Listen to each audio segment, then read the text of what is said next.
Hello everyone, welcome to our channel the digital educator. আমি তোমাদের ভূগোল বিষয়ের এডুকেটর কিশোর স্যার চলে এসেছি আজকে মাধ্যমিক পরীক্ষার্থীদের জন্য। হ্যাঁ, তোমাদের জন্য লাস্ট মিনিট সাজেশন নিয়ে ভূগোল বিষয়ের যে প্রশ্নগুলোর উত্তর না পড়লে নেই, যেগুলো পড়ে যেতেই হবে, যেখান থেকে উত্তর আসবেই, মানে প্রশ্ন আসবেই মাধ্যমিক পরীক্ষায় 2025 সালে, যে এই জায়গাগুলো কোনো মতেই মিস করা যাবে না, সেই জায়গাগুলো দেখো। ঠিক আছে, আজকে ওই টপিকগুলো, ওই প্রশ্নগুলোই নিয়ে এসেছি। এখানে তোমরা 2 নম্বরের প্রশ্ন, 3 নম্বরের প্রশ্ন এবং 5 নম্বরের প্রশ্ন, সবগুলো প্রশ্নের উত্তরই দেখতে পাবে। তো প্রথম অধ্যায় ভিত্তিক রেখেছি প্রশ্নগুলো, একটু ধৈর্য সহকারে দেখতে হবে, ঠিক আছে, এবং লিখে রাখতে হবে অবশ্যই।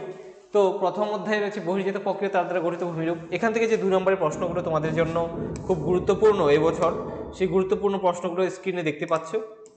সেই প্রশ্নগুলো কি কি? যেমন পর্যায়ের সংজ্ঞা দাও, পুঞ্জিত ক্ষয়, বহির্জাত প্রক্রিয়া কাকে বলে, ক্ষয়ীভবন কাকে বলে, অবরোহণ আরোহণের পার্থক্য। এই যে প্রশ্নগুলো দেখতে পাচ্ছ প্রথম অধ্যায় থেকে, এগুলো 2 নম্বরের প্রশ্ন। তোমরা এগুলো দেখে দেখে ভিডিও পজ করে লিখে নাও, অথবা স্ক্রিনশট করে রাখো, পরে এগুলো লিখতে পারবে। ঠিক আছে, তাহলে এই প্রশ্নগুলো সবগুলো রিডিং পড়লে সময় লাগবে। আমি এরপরে যে ভিডিও দেবো সেখানে এই প্রশ্নগুলোর উত্তর এক এক করে অধ্যায় ধরে আলোচনা করে দেবো, কোনো অসুবিধা নেই। আজকে যেহেতু এটা সাজেশন আছে, পুরো সমস্ত চ্যাপ্টার থেকে সাজেশন আছে, সেজন্য প্রথমে তোমাদের দেখিয়ে দিচ্ছি। ঠিক আছে, তো হয়ে গেছে। নেক্সট যেটা আছে, আমি 5 নম্বর 3 নম্বর প্রশ্নগুলো বলবো। দেখো এবার 3 নম্বরের প্রশ্ন এখান থেকে কি কি আছে দেখো। নদীর মোহনায় বদ্বীপ গড়ে ওঠার অনুকূল পরিবেশ, খুব সহজ প্রশ্ন। কীভাবে জলপ্রপাতের পশ্চাৎ অপসরণ ঘটে? নদীর বহন কাজের 3টা প্রক্রিয়া সংক্ষেপে আলোচনা করো। তারপর নদী খাত এবং হিমবাহ খাতের, অর্থাৎ নদী উপত্যকা হিমবাহ উপত্যকার পার্থক্য। ঝুলন্ত উপত্যকা কীভাবে গঠিত হয়? তারপরে প্রশ্ন কি? অবস্থান অনুসারে গ্রাবরেখার শ্রেণীবিভাগ করো। 7 নম্বর প্রশ্ন, হিমবাহ উপত্যকা ইউ আকৃতির হয় কেন? তারপরে প্রশ্ন আছে মরুভূমি অঞ্চলে বায়ুর কাজ প্রাধান্য পায় কেন? কেন বায়ুর কাজ বেশি দেখা যায় মরুভূমিতে? অনুদৈর্ঘ্য বালিয়ারি এবং সিপ বালিয়ারির বারখান এবং অনুদৈর্ঘ্য অর্থাৎ সিপ বালিয়ারির পার্থক্য। মরুদ্যান কিভাবে সৃষ্টি হয় বা মরুদ্যান কাকে বলে? লোয়েস কি, খুব ইম্পর্টেন্ট। টিকা লেখো বারখান। আর ওজোন স্তরকে প্রাকৃতিক সৌর পর্দা বলা হয় কেন? এটা একটু সেকেন্ড চ্যাপ্টার থেকে চলে এসেছে, বলে দিলাম তবু। ঠিক আছে, এরপরে দেখো, এরপর 5 নম্বরের প্রশ্ন, এই অধ্যায় থেকে কোন প্রশ্নগুলো খুব ইম্পর্টেন্ট, কোনগুলো দেখে যাবে। দেখো এই 6টা প্রশ্ন যদি পড়ো, তাহলে এখান থেকে কোনো প্রশ্নের উত্তরই মিস যাবে না, সবগুলো প্রশ্নের উত্তরই পাবে তোমরা। এমন হতে পারে মাধ্যমিক পরীক্ষায় 2টো প্রশ্নের, যে প্রথম অধ্যায় থেকে যে 2টো প্রশ্ন থাকবে, 2টো প্রশ্নের উত্তরই তোমরা পাচ্ছ। তো খুব ইম্পর্টেন্ট প্রথমটা, ঠিক আছে, যে নদীর ক্ষয়কাজের ফলে সৃষ্ট 3টি ভূমির চিত্র সহ বর্ণনা করো। তারপরে পৃথিবীব্যাপী জলবায়ু পরিবর্তন কীভাবে সুন্দরবনকে প্রভাবিত করছে তা উদাহরণ সহ আলোচনা করো, এই প্রশ্নটা। তার সঙ্গে মধ্যগতিতে নদীর সঞ্চয় কাজের ফলে গঠিত ভূমিরূপ, খুব ইম্পর্টেন্ট। হিমবাহের ক্ষয় কাজের ফলে গঠিত 4টি ভূমিরূপ, খুব ইম্পর্টেন্ট। হিমবাহ জলধারার মৃত সঞ্চয় কাজের ফলে গঠিত ভূমিরূপ, ইম্পর্টেন্ট। শুষ্ক অঞ্চলে বায়ু এবং জলধারার মৃত কাজের ফলে সৃষ্ট ভূমিরূপ, খুব ইম্পর্টেন্ট। এগুলোই তোমাদের লাস্ট মিনিট সাজেশন। এই প্রশ্নগুলো কমসে কম তোমাদের পড়ে যেতেই হবে, ভালো মাধ্যমিক পরীক্ষা যদি দিতে চাও, জিওগ্রাফিতে যদি ভালো নাম্বার তুলতে চাও, তো এই প্রশ্নগুলো কোনো মতেই মিস করা যাবে না, এগুলো পড়তেই হবে তোমাদের। এটা হলো প্রথম অধ্যায়। দ্বিতীয় অধ্যায় থেকে দেখো, দ্বিতীয় অধ্যায় থেকে যে সমস্ত 2 নম্বরের প্রশ্ন রয়েছে দেখো, এখানে আইটিসিজি এর ডোলড্রাম অক্ষাংশ উষ্ণতা হ্রাসের স্বাভাবিক হার বা normal lapse rate of temperature, এটাকে আবার এনপিআরও লেখা আছে কোথাও, normal lapse rate of temperature, একটু বলে অ্যান্ড নর্মাল ল্যাপস রেট, ঠিক আছে, normal lapse rate of temperature NLR, এটা দিয়েও শর্ট প্রশ্ন আবার কোথাও আছে। আর তারপরে দেখো ওজন গহ্বর কি, অ্যালবেডো, এলনিনো, তারপর বৈপরীত্য উষ্ণতা, সমষ্ণ রেখা, ইনসুলেশন, তাপবিশুপ রেখা, অ্যাডভেকশন, অক্ষাংশ 2বার হয়ে গেছে, এটা রিপিট হয়ে গেছে। জেট বায়ুর বৈশিষ্ট্য, চিনুক, ঘূর্ণবাতের চক্ষু, অ্যানাবেটিক বায়ু, সমচাপ রেখা, চরম আর্দ্রতা, নিরপেক্ষ আর্দ্রতা, অনেক শর্ট প্রশ্ন আছে এখানে।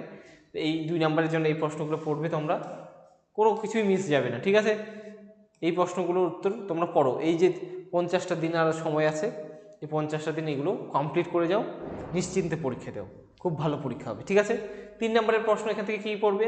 নিরক্ষীয় অঞ্চলে পরিচলন 4 o'clock রেন বা পরিচলন বৃষ্টিপাত হয় কেন, বা 4 o'clock রেন কি? সমুদ্রবায়ু স্থলবায়ুর পার্থক্য পড়বে। ঘূর্ণবাত প্রতি ঘূর্ণবাতের পার্থক্য কাকে বলে অবশ্যই পড়বে, বৈশিষ্ট্য। ঠিক আছে, এরপর দেখো 5 নম্বরের জন্য 5 মার্কসের জন্য কী কী প্রশ্ন তৈরি করবে। এখান থেকে 2টো প্রশ্নই আছে ইম্পর্টেন্ট, খুব গুরুত্বপূর্ণ, যেখানে আসবেই ভিভিআই, যেগুলো আসবেই, অর্থাৎ লাস্ট মিনিট সাজেশন, বুঝতেই পারছি এগুলোই আসবে পরীক্ষায়। বায়ুমণ্ডলের উষ্ণতা তারতম্যের যে কোনো 3টি কারণ, এখানে 3টি কারণ বলা আছে, যদিও তোমরা কিন্তু বেশি করে রেডি করবে, ঠিক আছে। শুধুমাত্র 3টে কারণ পড়ে গেলে কিন্তু হবে না। তারপরে বিভিন্ন ধরনের বৃষ্টিপাতের প্রক্রিয়া বর্ণনা করো। বৃষ্টিপাতের যে প্রক্রিয়া, শৈলক্ষের বৃষ্টি, পরিচালন বৃষ্টি, ঘূর্ণ বৃষ্টি, সেই 3টে বৃষ্টিপাতের প্রক্রিয়া কিন্তু এখান থেকে সুন্দর করে মুখস্থ করে যাবে। এগুলো ছবি সহ কিন্তু দিবে। বারবার বলছি, প্রাকৃতিক ভূগোলে কিন্তু ছবি দিতেই হবে।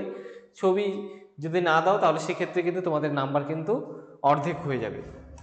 নেক্সট যে তৃতীয় অধ্যায় বায়ুমণ্ডল থেকে যে 2 নম্বরের যে গুরুত্বপূর্ণ প্রশ্নগুলো আছে সেগুলো কি, যেমন শৈবাল সাগর মগ্নচড়া কীভাবে সৃষ্টি হয়, সমুদ্রস্রোত হিমশৈল, গায়র বা জায়র কি, ঠিক আছে, নিউফাউন্ডল্যান্ড উপকূলে ঘন ঘন কুয়াশা ও প্রবল ঝড় বৃষ্টি হয় কোনো হিমপ্রাচীর কি, বানডাকা কাকে বলে, সাঁড়াশাড়ির বান সিজি কি, পেরিজি, মোড়াকোটাল, মুখ্য জোয়ার অ্যাপোজি, ঘোড়াকোটাল আর তেজ কোটাল কাকে বলে। এই কয়েকটা 2 নম্বরের প্রশ্ন রয়েছে। 3 নম্বরের জন্য তোমরা কি পড়বে? 3 নম্বরের জন্য অবশ্যই এই পড়বে, মগ্নচড়ায় বাণিজ্যিক মৎস্য চাষ সে বিখ্যাত কেন, একই প্রশ্ন অথবা দিয়ে আছে। সমুদ্রস্রোত সমুদ্র তরঙ্গের পার্থক্য, নিউফাউন্ডল্যান্ডের কাছে বৃহত্তম মগ্নচড়া সৃষ্টি হয়েছে কেন, বা গ্র্যান্ড ব্যাংকের মগ্নচড়া বিখ্যাত কেন, উষ্ণস্রোত শীতলস্রোতের পার্থক্য, ঘোড়াকোটাল মোড়াকোটালের পার্থক্য, জোয়ার ভাটার, ঠিক আছে, সৃষ্টির কারণ বর্ণনা, আর 2টি মুখ্য জলের মধ্যে 24 ঘন্টা 52 মিনিট সময়ের পার্থক্য হওয়ার কারণ কি। খুব সহজ প্রশ্ন, কিন্তু এগুলো কঠিন প্রশ্ন নয়। এগুলো অধ্যায় ভিত্তিক আমরা আলোচনা করেছি আমাদের চ্যানেলের মধ্যে, এগুলো কিন্তু সুন্দর করে আলোচনা করা আছে। কনসেপ্ট ক্লিয়ার থাকলে ভূগোলে কোনো প্রশ্নই কঠিন নয়, বারবার বলছিলাম শুরু থেকেই আমি। বর্জ্য ব্যবস্থাপনা চ্যাপ্টার থেকে দেখো, এখান থেকে বড় প্রশ্ন হয় না, তো 2 নাম্বার অথবা 3 নম্বরের জন্য যে প্রশ্নগুলো পড়বে তোমরা 2 বা 3-এর জন্য রেডি করবে। একটাই বড় প্রশ্ন হয় এখান থেকে যে হুগলি নদীতে বর্জ্য যে প্রভাব বা দূষণের কারণ, আর হচ্ছে বর্জ্য ব্যবস্থাপনায় ছাত্রছাত্রীদের ভূমিকা, ঠিক আছে। আর বাদ বাকি থাকে এখান থেকে সব শর্ট প্রশ্ন। তো এখানে শর্ট প্রশ্নগুলো দেখতে পাচ্ছ, এই শর্ট প্রশ্নগুলোই তোমরা করে নেবে। আরও বলছি, তোমরা এখানে ভিডিওটা পজ করে প্রশ্নগুলো লিখে রাখো, অবশ্যই পড়তে হবে, অথবা স্ক্রিনশট নিয়ে রাখো, এগুলো কিন্তু তোমরা সুন্দর করে পড়ে নেবে, ঠিক আছে। অবশ্যই পরীক্ষা ভালো হবে। সি ডি ওয়েস্ট সম্পর্কে একটু বলে দিই, এটা অনেকে জানো। সি বলতে কনস্ট্রাকশন, অর্থাৎ নির্মাণ কাজের জন্য যে যখন বিল্ডিং বা কোনো ঘর বাড়ি নির্মাণ হয়, সেক্ষেত্রে নির্মাণ ক্ষেত্র থেকে অনেক ইটের টুকরো, বালি, সিমেন্ট, তারপরে রটের টুকরো, এগুলো যে বের হয়, কাঠের টুকরো, এগুলোকে সি ওয়েস্ট বলা হচ্ছে। আর ডি ওয়েস্ট হচ্ছে ডিস্ট্রাকশন ওয়েস্ট, অর্থাৎ এবার ঘর বাড়ি যখন পুরনো হয়ে যায় বিল্ডিং, তখন তাকে ভাঙতে হয়, সেই ভাঙার জন্য যে সমস্ত টুকরো তৈরি হয় তাকে বলা হচ্ছে ডি ওয়েস্ট, ডিস্ট্রাকশন ওয়েস্ট। তারপরে বিওডি, এগুলো সবগুলোই পিওয়াইকিউতেও আলোচনা হয়েছে এগুলো, ঠিক আছে। এরপরে প্রশ্ন দেখো, বর্জ্য ব্যবস্থাপনা থেকে 3 নম্বরের জন্য প্রশ্ন যে বললাম, এই যে বর্জ্য ব্যবস্থাপনার প্রয়োজনীয়তা 3 আর 4 আর ওগুলোতে অবশ্যই পড়বে। তারপরে ভাগীরথী হুগলি নদীতে জল কীভাবে দূষিত হচ্ছে, বা ভাগীরথী হুগলি নদীতে জল দূষণের প্রভাব, ঠিক আছে। জৈব অজৈব বর্জ্যের মধ্যে পার্থক্য, খুব ভালো করে পড়ে নাও। এরপর পঞ্চম অধ্যায় আছে, পঞ্চম অধ্যায়ে ভারত রয়েছে। ভারত থেকে কি কি পড়বে? ভারত থেকে দেখো 2 নম্বরের প্রশ্ন অনেকগুলো, বেশ কয়েকটা আছে। কারণ কি, ভারত যে চ্যাপ্টারটা রয়েছে অনেক বড়, সেখানে ভারতের ভূপ্রকৃতি থেকে শুরু করে একদম ভারতের নদী, স্বাভাবিক উদ্ভিদ, শিল্প, পরিবহন, যোগাযোগ, জনসংখ্যা সবগুলো একসঙ্গে আছে। তো 2 নম্বরের প্রশ্ন এখানে একটু বেশি দেখতে পাবে, কোনো অসুবিধা নেই, সবগুলো পড়তে হবে। দেখো এই প্রশ্নগুলো রয়েছে। এবার তোমরা অবশ্যই জানো, কোনো প্রশ্নের উত্তর যদি লাগে, তোমাদের কোনো প্রশ্ন নিয়ে যে আলোচনা লাগে, অবশ্যই কমেন্ট সেকশনে সেই প্রশ্নটাকে দেখে দেখে টাইপ করে দিয়ে দাও, আমি অবশ্যই আলোচনা করে দেবো নেক্সট ভিডিওতে, ঠিক আছে। দেখতে পেলে লেখা হয়েছে, বেশ। এরপরের পেজে যাই। এরপরের পেজেও আরও কিছু 2 নম্বরের প্রশ্ন রয়েছে, এই প্রশ্নগুলো কিন্তু তোমাদের করতেই হবে, ঠিক আছে। এখান থেকে কোনো প্রশ্নে যদি তোমার কনফিউশন থাকে অবশ্যই কমেন্ট করো। অবশ্যই বন্ধুবান্ধবীর মধ্যে, তোমাদের ছাত্রছাত্রীদের মধ্যে যে সমস্ত তোমাদের গ্রুপ আছে তার মধ্যে এই চ্যানেলের লিঙ্ক দিয়ে দাও, তারাও সাজেশন পড়ুক। কারণ মাধ্যমিক জীবনে একবারই আসে, মাধ্যমিক পরীক্ষা সবাইকে ভালো করতে হবে, ভালো ফলাফল করতে হবে, কারণ এই রেজাল্টটা কিন্তু সবসময় তোমাদের সঙ্গেই থাকবে, আর এটা তোমার একটা অ্যাচিভমেন্ট হিসেবে কাজ করবে। তো ভালো করে অবশ্যই পড়তে হবে। এই কয়েকটা প্রশ্ন এই কয়েকদিনে পড়া কোনো সমস্যা নেই, অবশ্যই তোমাদের হবে, আমি জানি। যারা পরিশ্রম করছে, পরিশ্রমের ফল অবশ্যই পাবে, ঠিক আছে। নেক্সট দেখো, এরপরে ভারত চ্যাপ্টার থেকে 3 নম্বরের জন্য কী কী রেডি করবে, খুব ইম্পর্টেন্ট। এবার পূর্বঘাট পশ্চিমঘাট পর্বতের পার্থক্য, পূর্ব উপকূল পশ্চিম উপকূলের পার্থক্য, ভারতের পশ্চিমবঙ্গ বাহিনী নদীগুলি মোহনায় বদ্বীপ গড়ে ওঠেনি কেন, বহুমুখী নদী পরিকল্পনার গুরুত্ব বা বৈশিষ্ট্য, ইম্পর্টেন্স কাকে বলে, নর্মদার তাপ্তি পশ্চিম বাহিনী কেন, করমণ্ডল পুকুরে দুবার বৃষ্টিপাত হয় কেন, পাঞ্জাব হরিয়ানা রাজ্যে কৃষি উন্নতির কারণ, সবুজ বিপ্লব বলতে কি বোঝো, ঠিক আছে। জনককে, এগুলো অবশ্যই পড়বা।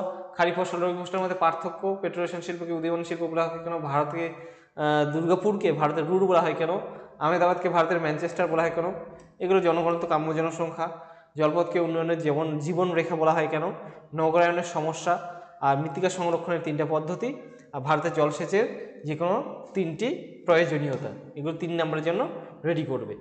তারপর কি রয়েছে 5 নম্বরের জন্য, দেখো 5 নম্বরের জন্য এখান থেকে কি কি পড়বে। পুরো ভারত চ্যাপ্টার থেকে, আবারও বলছি প্রশ্নের সংখ্যা দেখে ভয় পাবে না, পুরো ভারত চ্যাপ্টার থেকেই আছে, ঠিক আছে। এরপরে কিন্তু একটাই চ্যাপ্টার বাকি আছে। এই যে 9টা প্রশ্ন এখান থেকে এর বাইরে যাবেই না। এখান থেকে কিন্তু তোমাদের এই 9টা প্রশ্নের ভিতর থেকে তোমাদের 2টো প্রশ্নের উত্তর কিন্তু করতে হবে, কারণ তোমাদের পরীক্ষায় 4টে প্রশ্ন থাকবে, তার ভিতর থেকে 2টো প্রশ্নের উত্তর দিতে হবে ভারত থেকে, ঠিক আছে। তো এখান থেকে অবশ্যই এই যে প্রশ্নটা প্রথমটা, উত্তর থেকে দক্ষিণে হিমালয়ের শ্রেণীবিভাগ, বা দক্ষিণ থেকে উত্তরে, প্রশ্নটার উত্তরে যেরকম প্রশ্নটা জিজ্ঞেস করবে উত্তরে কিন্তু সেভাবে লিখতে হবে। যদি উত্তর থেকে দক্ষিণে চায় তাহলে উত্তর থেকে দক্ষিণে লিখতে হবে, আর যদি দক্ষিণ থেকে উত্তরে চায় তাহলে কিন্তু যে তোমাদের পয়েন্টগুলো আছে ওটাকে রিভার্স করে দিতে হবে, ঠিক আছে। এবার উত্তর দক্ষিণ করিডোর, উত্তর দক্ষিণ ভারতের নদ নদীর তুলনামূলক আলোচনা, এটা ভারতের জলবায়ুর বৈশিষ্ট্য, মৃত্তিকা ক্ষয় প্রতিরোধ এবং সংরক্ষণের উপায়গুলি, আর ভারতের প্রধান তন্তু ফসল উৎপাদনের অনুকূল ভৌগোলিক পরিবেশ আলোচনা করা এসেছে প্রশ্নটা, খুব ইম্পর্টেন্ট এটা। আবার ধান উৎপাদনের জন্য অনুকূল ভৌগোলিক পরিবেশ, অর্থনৈতিক পরিবেশ আলোচনা করো, বা কী কী দরকার হয় সেগুলোর প্রশ্নটা। আর তন্তু ফসল বলতে এখানে বলে দেই, এখানে উত্তরটা হবে কিন্তু কার্পাস চাষে অনুকূল পরিবেশ পড়তে হবে তোমাদের। দেখো একটু প্রশ্নটা একটু টেকনিক্যালি জিজ্ঞাসা করেছে। আবার যদি বলে ভারতের প্রধান খাদ্য ফসলের অনুকূল প্রাকৃতিক ও অর্থনৈতিক পরিবেশ আলোচনা করো, সেক্ষেত্রে কিন্তু ধান উৎপাদনের অনুকূল প্রাকৃতিক ও অর্থনৈতিক পরিবেশ লিখতে হবে প্রশ্নের উত্তরে। ভারতের চা চাষের অনুকূল পরিবেশ বর্ণনা করো। তারপরে পশ্চিম ভারতে পেট্রোরেশন শিল্পের অগ্রগতির কারণ, খুব ইম্পর্টেন্ট এবার, এবং পূর্ব ও মধ্য ভারতে লৌহ ইস্পাত শিল্প গড়ে ওঠার কারণ। খুব ভালো করে এগুলো অবশ্যই রেডি করো, 5 নম্বরের মার্কস, 5 মার্কসের প্রশ্ন করতে হবে তোমাদের। এবার ম্যাপ পয়েন্টিং থাকার কথা, কিন্তু ম্যাপ পয়েন্টিং অন্য ভিডিওতে ম্যাপ পয়েন্টিংয়ের সাজেশন দিয়ে দেবো, সেটা আলাদা ব্যাপার, আর 10 নম্বরের জন্য ওটা আলাদা করব। আর এখানে তোমাদের আজকের যে সাজেশনের ভিডিও আছে সেখানে তোমরা শুধু প্রশ্ন উত্তরগুলোই দেখতে পাচ্ছ, ঠিক আছে। তো লাস্ট চ্যাপ্টার 6ষ্ঠ অধ্যায় থেকে, এটা খুব সহজ অধ্যায়, এখান থেকে 4 থেকে 5 নম্বরের প্রশ্ন তো তোমাদের থাকবেই মোটে। তো এখান থেকে কি কি প্রশ্নগুলো পড়বে, খুব সহজ একটা চ্যাপ্টার, প্রাকৃতিক ভূগোলের 4র্থ অধ্যায়, আর এই উপগ্রহ চিত্র, ভূবৈচিত্র সূচক মানচিত্র যে রয়েছে, যেটা তোমাদের 6ষ্ঠ অধ্যায় রয়েছে, শেষ অধ্যায়, সেখান থেকেও কিন্তু সহজ প্রশ্ন হয়। প্রথম প্রশ্ন হচ্ছে মিলিয়ন শিট বলতে কি বোঝো, উপগ্রহ চিত্র কাকে বলে, ভূবৈচিত্র সূচক মানচিত্রের সংজ্ঞা, সেন্সর বলতে কি বোঝো, ফলস কালার কম্পোজিশন, এফসিসি কি, পিক্সেল, সক্রিয় সেন্সর কাকে বলে, আরএফ স্কেল বা ভগ্নাংশ সূচক স্কেল কাকে বলে, আরএফ এর পুরো নাম দেখে যাবে। সূর্যের সমলয় উপগ্রহ সানসিনক্রোনাস স্যাটেলাইট বলতে কি বোঝো, এটা ইম্পর্টেন্ট। তার সঙ্গে ভগ্নাংশ সূচক স্কেলের ব্যবহার, বারের স্কেলের ব্যবহার, ছদ্মরঙের ব্যবহার, দূর সংবেদন বা রিমোট সেন্সিং বলতে কি বোঝায়, খুব ইম্পর্টেন্ট, রিমোট সেন্সিং এর গুরুত্ব, ঠিক আছে। সুবিধা অসুবিধা একটু পড়ে নিও। ভূবৈচিত্র সূচক মানচিত্রের 2টি গুরুত্ব আলোচনা করো। এরপরে জিওস্টেশনারি এবং সানসিনক্রোনাস উপগ্রহের পার্থক্য অবশ্যই পড়বে। তার সঙ্গে জিওস্টেশনারি এবং সানসিনক্রোনাস বা সূর্য সমলয় উপগ্রহের উদাহরণ, দেশ অনুসারে সেই উদাহরণগুলো খুব ইম্পর্টেন্ট শর্ট প্রশ্নের জন্য। উপগ্রহ চিত্রের 3টি ব্যবহার আলোচনা করো, এই যে। তারপর সক্রিয় সেন্সর এবং নিষ্ক্রিয় সেন্সরের মধ্যে পার্থক্য আলোচনা করো। আর শেষ প্রশ্নটা রয়েছে মৌজা মানচিত্র। মৌজা মানচিত্রের স্কেল কি, 16 ইঞ্চিতে 1 মাইল, এটা কিন্তু মৌজা মানচিত্রের স্কেল, ঠিক আছে। এই প্রশ্ন উত্তরগুলো দেখতে পারলে, ঠিক আছে। এইগুলোই হচ্ছে তোমাদের সাজেশন, এবং অবশ্যই সবাইকে আমি এখানে বেস্ট অফ লাক বলছি। সবাই খুব ভালো করে পরীক্ষা দাও, এই প্রশ্নগুলো করো, দেখো যদি খাটনি করো, এই প্রশ্নগুলো পড়ো, অবশ্যই পরীক্ষা ভালো হবে। লাক তো ফেভার করবেই, অবশ্যই তোমার যে খাটনি যে করবে, তুমি যে পরিশ্রম করবে, সেই পরিশ্রম কিন্তু ফল নিয়ে আসবে, ঠিক আছে। সবাইকে অনেক অনেক শুভেচ্ছা, অনেক অনেক অগ্রিম তোমাদের জন্য প্রার্থনা করছি, সবার পরীক্ষা খুব ভালো হোক। অবশ্যই এই প্রশ্নগুলো, সাজেশনে যে প্রশ্নগুলো দেখতে পেলে, এগুলো কিন্তু পড়তে হবে, কারণ বিনা পরিশ্রমে কিন্তু কখনোই ভালো ফল পাওয়া যাবে না, ঠিক আছে। সবাইকে বেস্ট অফ লাক, সবাই খুব ভালো করে পড়ো, খুব ভালো পরীক্ষা দিও, আর অবশ্যই আমাদের চ্যানেলটিকে লাইক, কমেন্ট, সাবস্ক্রাইব কিন্তু করো, ঠিক আছে। এবং অবশ্যই শেয়ার করো, কারণ এই সাজেশনের ভিডিওগুলো, সাজেস্টিভ ভিডিওগুলো তোমাদের বন্ধু বান্ধবীর জন্য খুব গুরুত্বপূর্ণ, ঠিক আছে। সবাই ভালো করে পড়ো, সবাই ভালো পরীক্ষা দাও, ঠিক আছে। তো আজকে এই পর্যন্তই, সবাইকে ধন্যবাদ জানিয়ে এখানে শেষ করছি।